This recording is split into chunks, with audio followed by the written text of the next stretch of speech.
The desperate call, the great crystal spires of Alliance Central Command reflected the dying light of 3 suns, casting rainbow patterns across the massive dome that housed the Galactic Council chambers.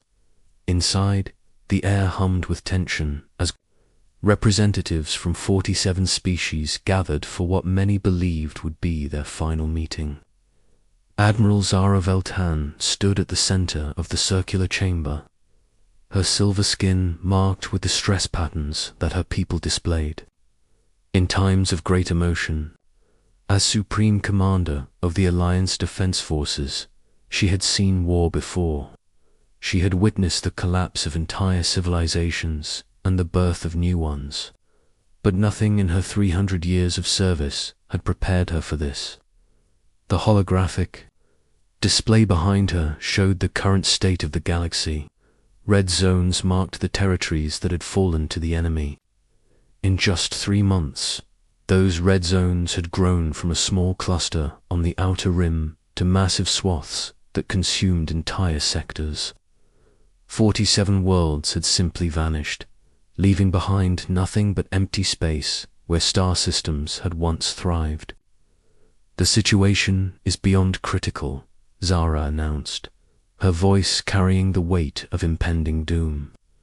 "The entity we have designated as the Void Swarm has accelerated its consumption rate. Our latest projections show that at current expansion speed, they will reach the core worlds within 6 standard months." A collective shudder ran through the assembled delegates. The core worlds represented the heart of galactic civilization, housing trillions of beings across hundreds of species. Their loss would mean the end of everything they had built over millennia of cooperation and progress. Council Member Visis Corvani rose from his crystalline throne, his faceted body refracting the chamber's light into prismatic patterns. As a member of the ancient helix species, Dices had witnessed the rise and fall of countless civilizations. His people were known throughout the galaxy for their wisdom and strategic thinking. "We have deployed our most advanced weapons," Dices said, his voice resonating like wind chimes in a storm. "Our quantum disruptors, our reality-bending technologies, our planet-killing superweapons. Nothing has even slowed their advance. They consume our attacks and grow stronger from them." Ambassador Renth Goldhorn clicked his mandibles in distress, the sound echoing through the chamber like falling rain. His insectoid species, the Vacta, were master strategists who had never lost a war in their 1,000-year history. Even they were baffled by this enemy. "We have studied their patterns," Renth buzzed, his translator converting his chemical communications into audible speech. "The Void Swarm operates with perfect efficiency. They arrive at a system, deploy harvesting nodes, and begin converting all matter into dark energy. Stars, planets, space stations, even the void between worlds, everything becomes fuel for their expansion." The chamber fell silent as the magnitude of their situation settled over them.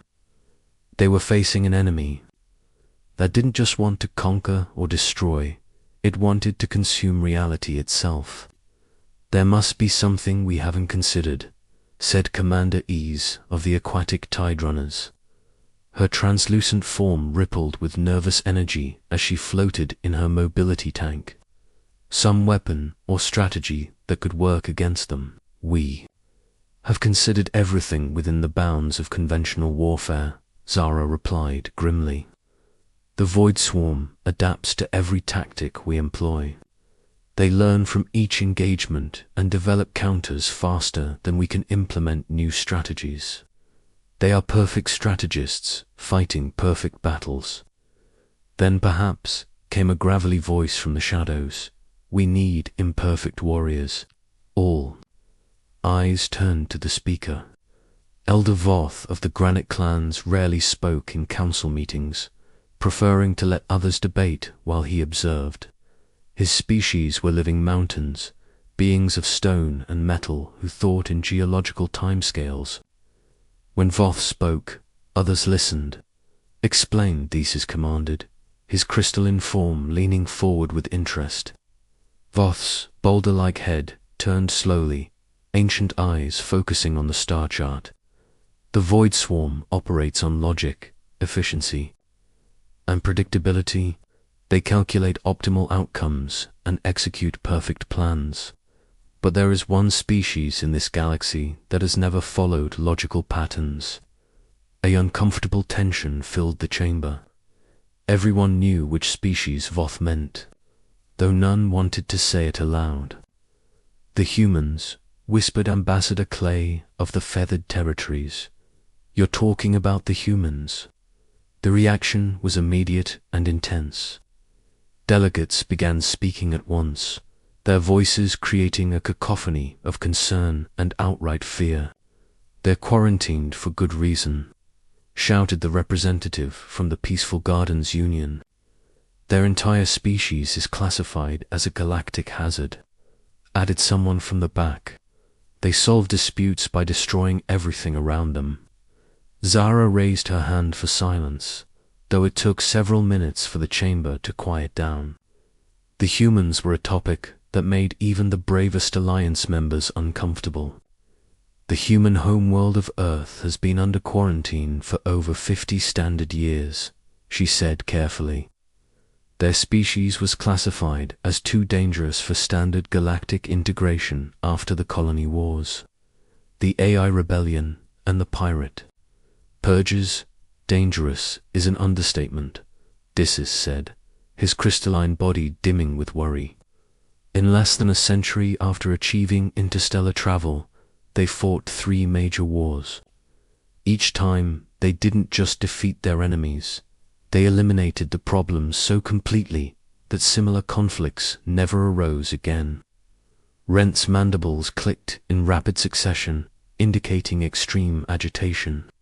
Their methods violated every convention of civilized warfare. They broadcast executions to end rebellions. They created viruses that targeted specific genetic markers. They spaced entire pirate crews without trials. And yet, Elder Voth rumbled, they won every conflict. They entered.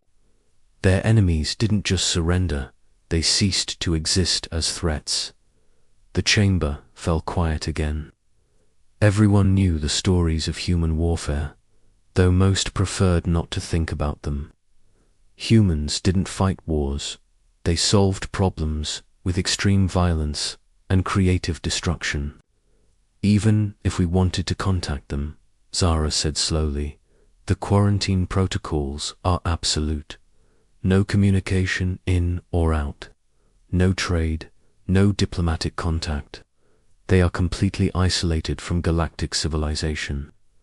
The quarantine can be lifted by unanimous council vote in times of existential crisis," Elder Voth stated. "I believe the current situation qualifies."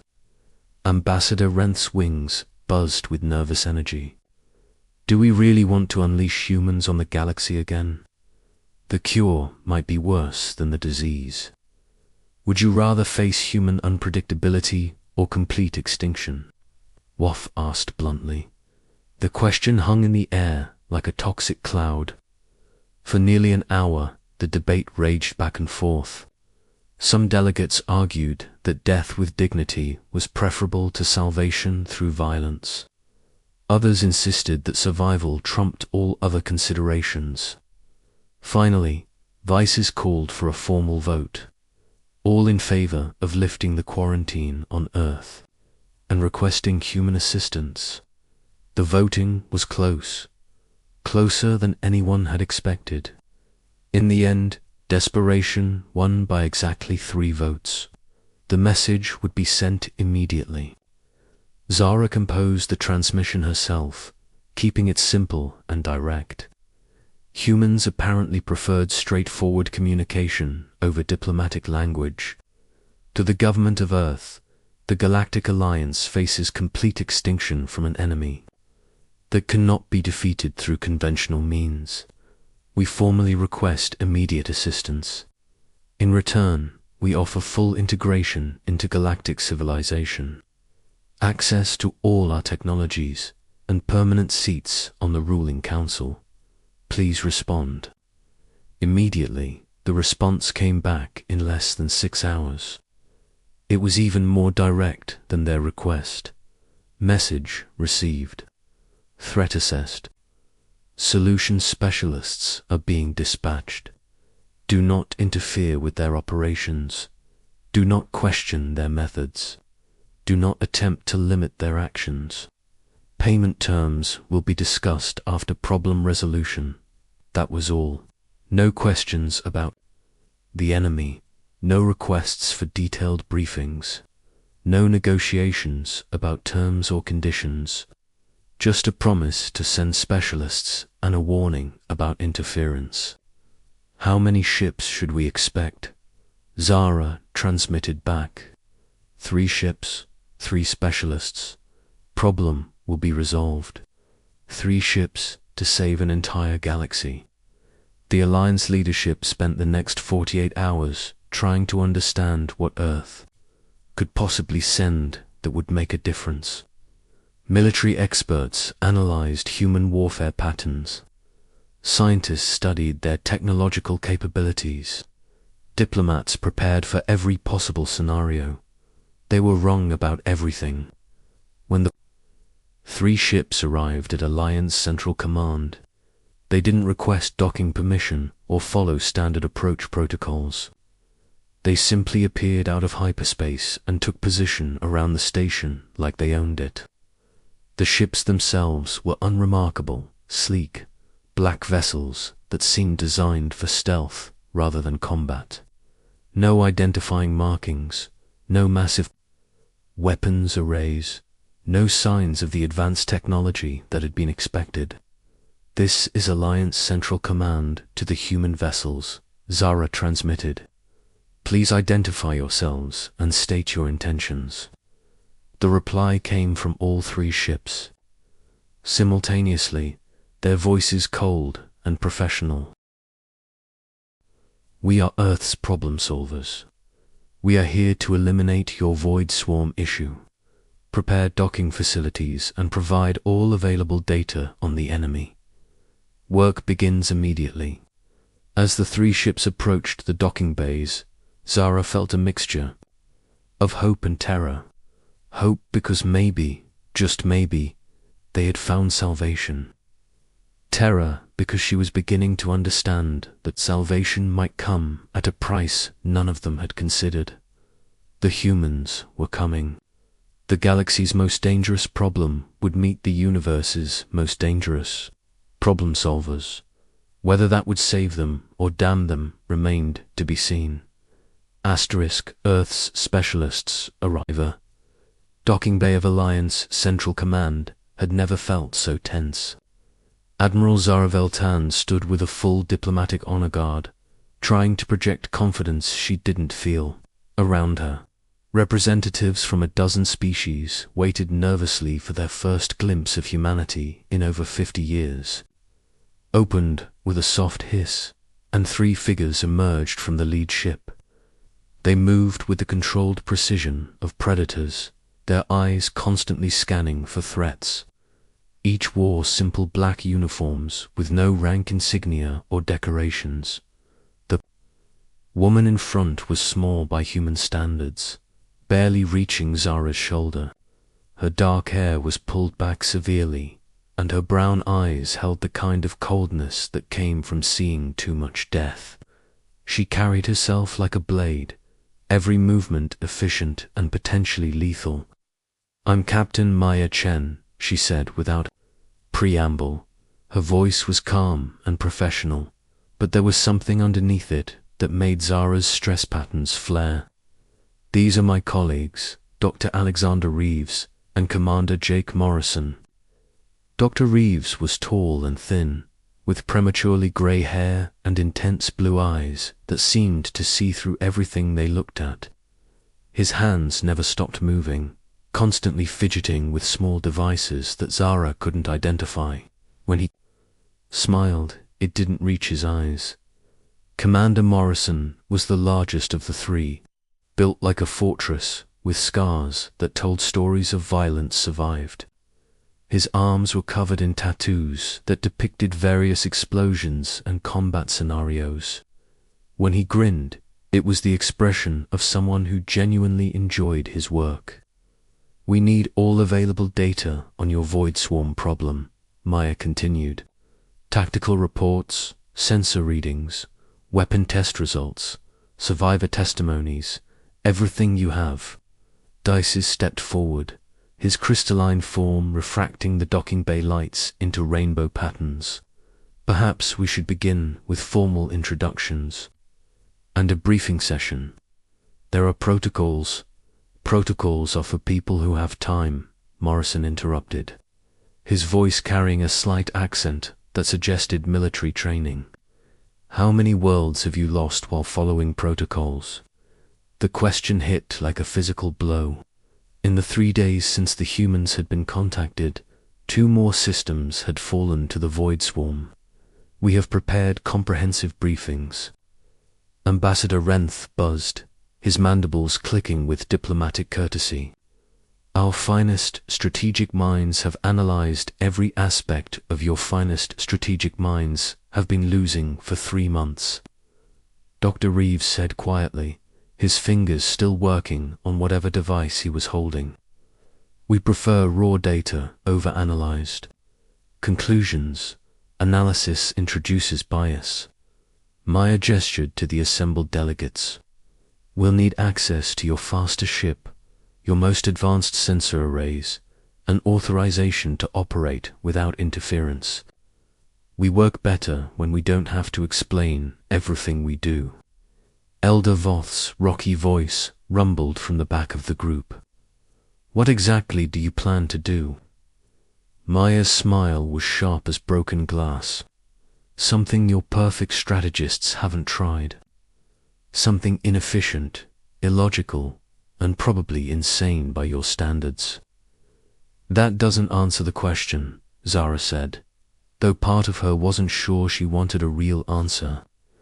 "We're going to think like humans," Morrison said, cracking his knuckles, "with sounds like small explosions. Your enemy operates on perfect logic and mathematical precision. They calculate optimal responses and execute flawless strategies, which means they're completely unprepared for opponents who don't follow logical patterns." Dr. Reeves added, finally looking up from his device. "They can't predict chaos. They can't counter insanity. They can't defend against solutions that shouldn't work. Humans specialize in impossible solutions," Maya concluded. "It's what we do." The next 6 hours were unlike anything the Alliance had ever experienced. The humans didn't request information, they demanded it. They didn't follow proper channels. They went directly to whoever had the data they needed. They didn't respect security classifications, they simply ignored them. Dr. Reeves disappeared into the station's main computer core with a team of technicians who looked terrified of him. He emerged 4 hours later with sensor modifications that he claimed would allow them to track void swarm movements through hyperspace. Morrison took over one of the weapons, testing facilities, and began building devices that violated several galactic treaties on banned technologies. When questioned about it, he simply said, "We're not signatories to your treaties." Maya spent her time reviewing battle reports and survivor testimonies, but not in the way anyone expected. She focused on the things that had gone wrong, the moments when Alliance tactics had failed most spectacularly. "You've been fighting them like they're a military force," she explained to Zara during one of their brief meetings. "But they're not soldiers. They're a system, a program running on galactic scale hardware." "What's the difference?" Zara asked. "Soldiers can be unpredictable. Systems can't. Your enemy wins because they're perfect, but perfection is also a weakness. Perfect systems can't handle imperfect inputs. By the end of the day, the humans were ready to deploy. They had modified one of the Alliance's fastest reconnaissance ships with technologies that made the engineering staff nervous. The sensor arrays had been completely rebuilt.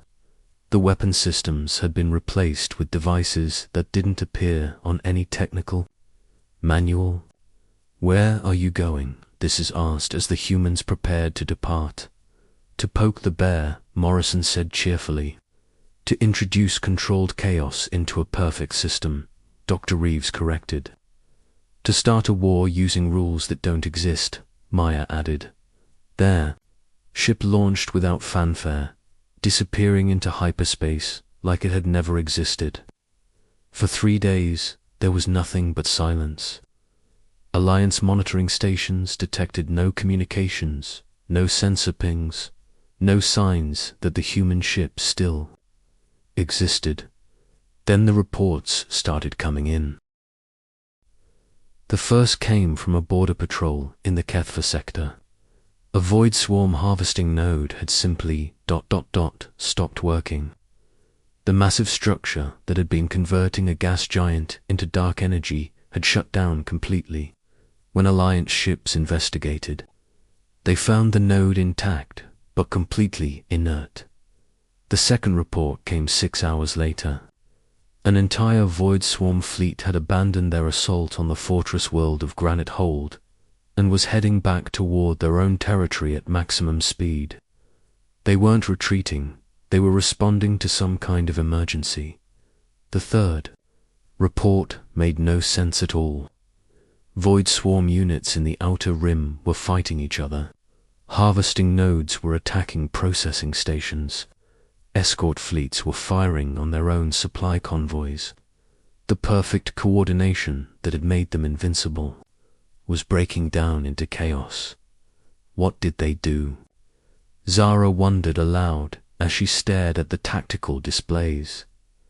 The answer came in a transmission from Maya's ship, broadcast on all Alliance frequencies.